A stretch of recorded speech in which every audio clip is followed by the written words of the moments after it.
এর ব্যাপারে আমরা ঝগড়া করতাম আর কি, এরকম একটা সামান্য পিচ্ছি ব্যাপারটা।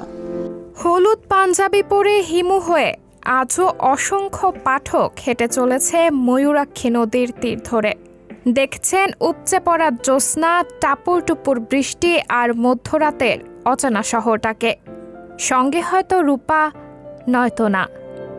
যে নদী ও চরিত্রের স্রষ্টা হুমায়ূন আহমেদ, যাকে বাংলা সাহিত্য ও নির্মাণের সবচেয়ে প্রভাবশালী মানুষ হিসেবেও বিবেচনা করা হয়।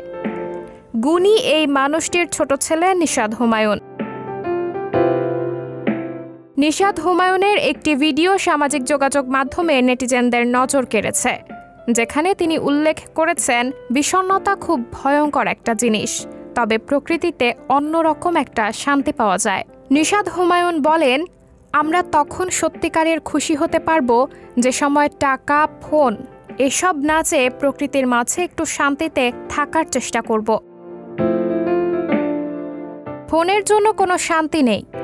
প্রকৃতির কথা উল্লেখ করে তিনি বলেন, নুহাশপল্লীতে আসলে আমি অনেক কিছু ভুলে যাই।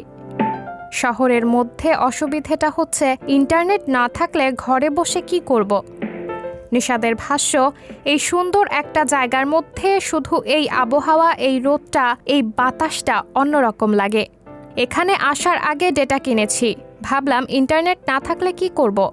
এখানে আসার পরে ফোন হাতে নেইনি, প্রকৃতির মাঝে রয়েছি। নিশাদ বলেন, আমরা মানুষ হিসেবে এত জিনিস চাই কেন? আমার মাঝে মধ্যে মনে হয় যদি নতুন আইফোনটা থাকতো, যদি এয়ারপডসটা প্রো সহ নতুন গাড়ি থাকতো।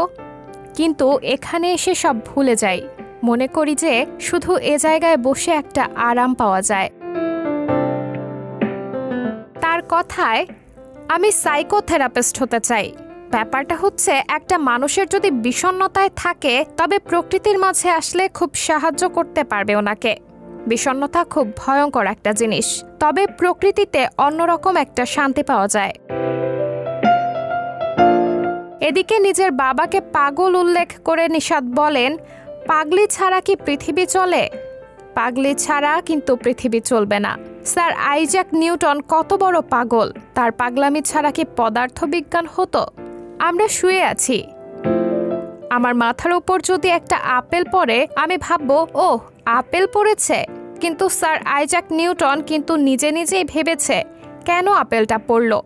এরপর পুরো জীবন কাজ করেছে কেন আপেলটা নিচে পড়ল এইটার ব্যাপারে। এরপর সে পদার্থবিজ্ঞান আবিষ্কার করল। আসলে পাগলটা আমাদের লাগে। আমার বাবা অবশ্যই পাগল, তাই তিনি একজন অসাধারণ মানুষ। পাগল আমাদের লাগবে, পাগল ছাড়া আইডিয়া পাবো না। নিশাদের সেই ভিডিও শেয়ার দিয়ে অভিনেতা খায়রুল বাশার লিখেছেন, এই পাগলটা যে কত মিষ্টি, কত সুন্দর। এই বয়সে তার বোধ ভাবনার কি দারুণ চর্চা নিজের মাঝে। অনেক সুন্দর থাকুন, সুন্দর পাগল। খায়রুল বাশারের সেই পোস্টে শাহিন রেজা নামের একজন মন্তব্য করেছেন, এইটুকু কথা বুঝতে অনেকে আস্ত জীবনও পার করে ফেলে, আর ও কত অল্প বয়সে কত গভীর দর্শনে ডুব দিয়েছে। ভবিষ্যতে বাবার মতোই বাংলাদেশকে অনেক কিছু দেবে। সাবরিনা জলিল, সবার কথা।